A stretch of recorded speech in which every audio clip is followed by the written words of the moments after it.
बिस्मिल्लाहिर्रहमानिर्रहीम। अस्सलामुअलैकुम। जलील शर्कपुरी और हमद रज़ा अब दोनों क्यों खामोश हैं? मुफ्ती मुनीब रहमान साहब और अल्लामा साद हुसैन रिजवी की अहम मुलाकात, इस वीडियो में हम इसी के मुतालिक बात करेंगे।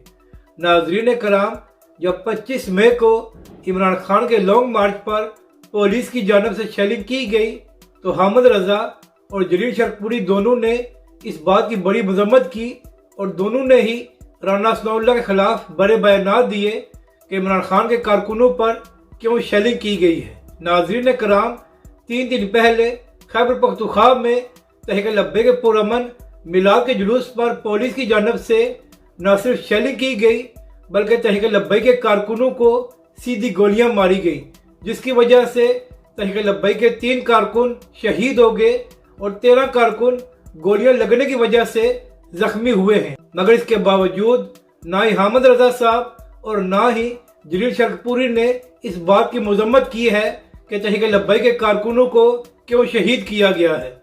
और इसकी वजह यह है कि जलील शर्कपुरी और हमद रज़ा दोनों इमरान खान के इत्तेहादी हैं और इनके लिए इमरान खान की हुकूमत का हर काम जायज़ होता है। जबकि दूसरी जानब आज तहरीक लब्बैक के सरबराह अल्लामा साद हुसैन रिजवी और मुफ्ती मुनीब रहमान साहब की एक अहम मुलाकात हुई है। इस मुलाकात में सबसे पहले तहरीक लब्बैक के शोहदा के लिए दुआ की गई और इसके बाद अहम अमूर पर भी बातचीत हुई है।